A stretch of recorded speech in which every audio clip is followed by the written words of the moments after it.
सो hi everyone, आज हमारे साथ पावनी माहेश्वरी है। तो पावनी के 700 मार्क्स आए हैं नीट में और EIR 78 आई है। तो ये बहुत ही ड्रीम फिगर है मार्क्स का 700 टच करना। और ये पावनी ने स्कोर किया है नीट 22 में एज अ फ्रेशर। आज हम पावनी से सुनेंगे कि क्या उसकी स्टोरी रही, कैसे वो इतने अच्छे मार्क्स अचीव कर पाई। तो पावनी, अपने बारे में बताओ सभी लोगों को। Hi everyone, my name is Pavni Maheshwari. First of all, I'd like to tell you all that I prepared only for 2 years, 11th and 12th, and I was in a coaching institute in Pune known as Jhaz Educational Services. 11th 12th मैंने उधर किया अपना पूरा, and ऐसा नहीं कि मैंने 10th के बाद immediately पढ़ाई शुरू कर दी थी, क्योंकि मेरा ICSE बोर्ड था तो थोड़ी अनसर्टेनिटी थी रिजल्ट वगैरह को लेके, तो मैंने 11th से शुरू किया। इनिशियली सब अच्छे से ऐसे स्मूथ चल रहा था, then slowly slowly as the portion started going on मेरे को समझ में आया कि मेरा फिजिक्स जो है वो थोड़ा वीक है। अब मेरा बायो जो था वो कंपैरेटिवली स्ट्रॉन्ग था, और उसका रीजन ये था कि मेरे को बायो में बहुत इंटरेस्ट था, and one of my main motivation for becoming a doctor was to study bio, was to study the human body. तो इसलिए डॉक्टर बनने का वो पहले बार तो थॉट आया। और फिर उसके बाद उसे फुलफिल करने के लिए अब मेरे पास दो और सब्जेक्ट्स थे, फिजिक्स और केमिस्ट्री, जो मेरे को क्रॉस करने थे। तो केमिस्ट्री में भी इतनी दिक्कत नहीं गई मेरे को इनिशियली, बट जो मेरा वीक पॉइंट था सॉर्ट ऑफ, वो फिजिक्स था। So there was a point in my preparation where एक मेरे पर्टिकुलर फिजिक्स टेस्ट में मेरे को बहुत कम मार्क्स आए थे। सही बताओ तो मैंने ऐसे सोच लिया था कि मैं साइंस छोड़ रही हूँ और मैं कुछ और कर रही हूँ इसके अलावा। बट आई वुड से आप लोगों के लाइफ में ऐसे बहुत से पॉइंट्स आएंगे, ऐसा लग रहा है कि nothing is working out for you. That time just go talk to your parents, clear out things, and then again start fresh. So then what I decided was कि फिजिक्स के लिए मैं अपना टाइम सेट कर लूंगी, क्योंकि मेरे को फिजिक्स में डिफिकल्टी जा रही थी। तो मैंने सोचा कि मैं 2 आवर्स डेली प्रैक्टिस करूंगी फिजिक्स की, and I did that for almost 2-3 months. And उसके बाद जो मेरा फिजिक्स में इंटरेस्ट आया, जो मेरा फिजिक्स में इम्प्रूवमेंट हुआ, वो बहुत अच्छा था। सो आई वुड से कि आपका जो वीक टॉपिक है उससे भागिए मत, instead go and attack it, and attack it in a very meticulous way. कि ऐसे नहीं होएगा कि आप फर्स्ट दिन से आप उस सब्जेक्ट में अच्छा करने लगोगे।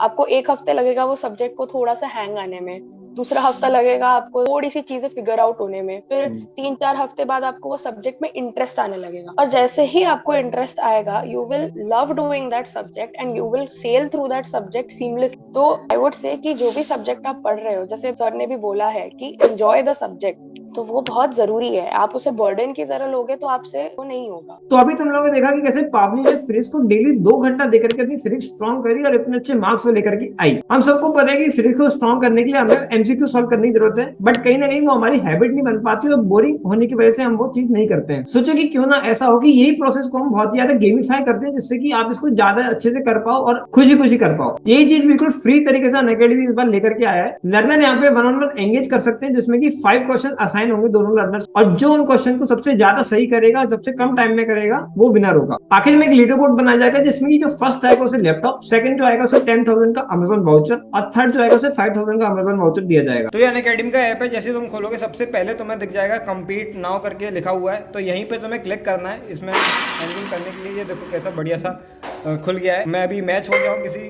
पर्सन से, मेरी मैचिंग हो गई है। तो पहला क्वेश्चन है पेरिटर्म इज प्रोड्यूस्ड बाय, तो मैंने मारा और बिल्कुल सही गया मेरा, उसने भी सही गया है। ठीक है। Partition divides a container having insulated walls compartment, तो यहाँ पे ये हमारा सही हो जाता है। वाइब्रेशनल एनर्जीज, यस, तो मेरा तीनों सही हो गए। कई बार भी तुम फ्री बैठे हो या ट्रेवल कर रहे हो, तो उस टाइम को तुम सोशल मीडिया में वेस्ट करने के बजाय इधर एक गेम खेल के यूटिलाइज कर सकते हो, जो कि तुम्हारे को पढ़ाई में भी बहुत हेल्प करेगा। सबसे बढ़िया बात है कि तुम्हारी ये 60 सेकंड में क्वेश्चन करने की प्रैक्टिस कराएगा, जो कि नीट में बहुत इंपॉर्टेंट है। सो नीचे डिस्क्रिप्शन में मैंने लिंक दे रखी है, वहां से तुम अनअकैडमी का ऐप डाउनलोड करके फीचर को एक्सेस कर सकते हो, वो भी फ्री में। मैंने क्या किया था कि जैसे अगर मैं बायो ले रही हूँ और एक टॉपिक बायो का प्रिपेयर कर रही हूँ, तो मेरे को उसमें ये जो बुक्स हैं इसके लगाने ही हैं, चाहे कुछ भी हो जाए, मेरे को ये एमसीक्यूज करने ही है। सो जैसे for me the list would include my class material, MTG की finger tips I used to do, and उसके बाद PYQ. These 3 things I had to do. मैंने एक वो बुक टाइप बना ली थी कि मैं इंश्योर करूँ कि कोई भी मेरा टेस्ट हो, कुछ भी हो,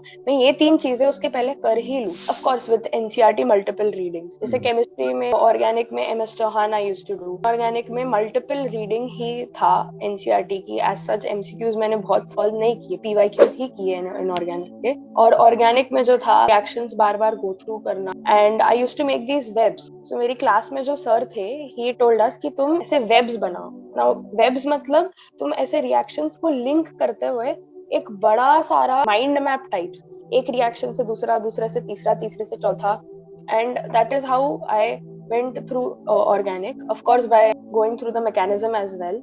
कौन सी बुक्स यूज करी थी तीनों सब्जेक्ट्स के लिए, फिजिक्स केमिस्ट्री और बायोलॉजी? तो मैंने जो बालाजी का जो सेट आता है वो मैंने केमिस्ट्री के लिए यूज की थी, ऑर्गेनिक के लिए MS चौहान, इनऑर्गेनिक के लिए BK जायसवाल थी, फिजिकल के लिए N Awasthi. I made sure कि I solve all these 3 books at least one, and PYQs I used to do. Physics के लिए again I used to do एक नीट गाइड करके आती है, then I used to do DC Pandey, I used to do एक बांगवी करके है जो हमारे सर ने हमें बताई थी, वो मैं करती थी। एंड HCV के जो ऑब्जेक्टिव क्वेश्चंस हैं वो मैं करती थी, और थोड़े बहुत एक्सरसाइज के क्वेश्चन। ओके, तो DC पांडे और बांगवी जैसे तुम बता रहे हो वो पूरा पूरा किया है, या उसके भी कुछ पर्टिकुलर पोर्शन से करे, कुछ पर्टिकुलर चैप्टर से करे, कैसे किया? नहीं, DC पांडे पूरी की है, बांगवी भी ऑलमोस्ट पूरी की है। 12th में थोड़ा सा छोड़ दिया था क्योंकि 12th में मेरे को समझा कि मेरे पास टाइम अब कम हो रहा है धीरे धीरे, तो it's not possible for me to do all the things, तो इसलिए फिर मैंने वो धीरे कम किया थोड़ा। तो मैं मेरे बारे में कैसे पता चला था, कब पता चला था? तो मेरे को आपके बारे में सर 11th के मिड में पता पड़ा from one of my friends. मैं ज्यादा यूट्यूब देखती नहीं थी, ही टोल्ड मी कि पार्थवेल सर करके हैं, वो का बायो हैक और केम हैक है, वो जरूर देखना। तो तब मैंने आपके वो 2 वीडियोस देखे जरूर थे, उसमें से कुछ पॉइंट मेरे को बहुत अच्छे लगे थे, and I had tried to inculcate them as much as possible. जैसे ऑर्गेनिक का यू हैड सेड कि एंजॉय करके करना सब्जेक्ट को, मैकेनिज्म्स करना, तो वो सब मैंने दिमाग में रखा। आपने बोला था क्वेश्चंस बनाने के इनऑर्गेनिक बायो के, तो मैंने क्वेश्चंस बनाए, and then what I used to do was कि मैं अपने एक दोस्त के साथ क्विज करती, so we used to ask each other questions, and that's how we used to know कि हाँ इसका ये व्यू पॉइंट वीक है, मेरा ये पॉइंट वीक है। तो next time we used to study that chapter, we used to remind each other कि तूने ये पॉइंट किया क्या जो तेरा वीक था। तो that is how I derived my strategy from your biohack and chem hack as well. बिल्कुल, तो मैं यही कहता हूँ कि या तो मेरा यूज कर लो या खुद का बनाओ, खुद का बेटर रहता है। मुझे लगता है कि आप हमें ये पता होता है कि हमारी कमियां क्या है, क्या हमें याद नहीं होता है, तो अगर आप खुद का क्वेश्चंस बना देते हो और उसे बार बार पढ़ते हो या डिस्कस करते हो या क्विज करते हो, जैसे तुमने बोला, तो वो भी बहुत अच्छा तरीका है रिवाइज करने का। टुवर्ड्स द एंड मैंने एक मोटिवेशन था कि मेरे को मेरा या तो नाम चाहिए न्यूज़पेपर में या मेरे को इंटरव्यू चाहिए, and I am so happy मैं अभी हूँ इधर। For me it was that motivation that kept me going. कुछ एंड एक मैसेज देना चाहोगे सारे नीट एस्पिरेंट्स को? One thing I would like to tell you all is कि डू नॉट थिंक कि तुम्हारी जर्नी एकदम स्मूथ होगी। एंड अब ये सुनने में एकदम ऐसे थोड़ा डिप्रेसिंग लगेगा, but it's not in depressing way, it's just to tell you कि तुम्हारी जर्नी में अप्स एंड डाउन्स बहुत आएंगे। All you have to do is stay strong, stay connected with your parents, your teachers, and अपने parents को अपना दोस्त बना के चलो। एंड में वही काम आते हैं, तुम्हारे दोस्त तुम्हें एक पॉइंट तक ही हेल्प कर सकते हैं। There will be times when you don't want to study, when you are feeling low, it is okay to take a break sometime. अपनी थोड़ी हॉबीज को इनकलकेट भी कर सकते हो तुम साथ साथ, so do not feel afraid to take a break, but at the same time don't make excuses to take a break. That is all I would like to tell you all. बाकी all the best for your NEET preparation. I'm sure everyone of you will do really well. All the best, Pavani. Thank you, sir.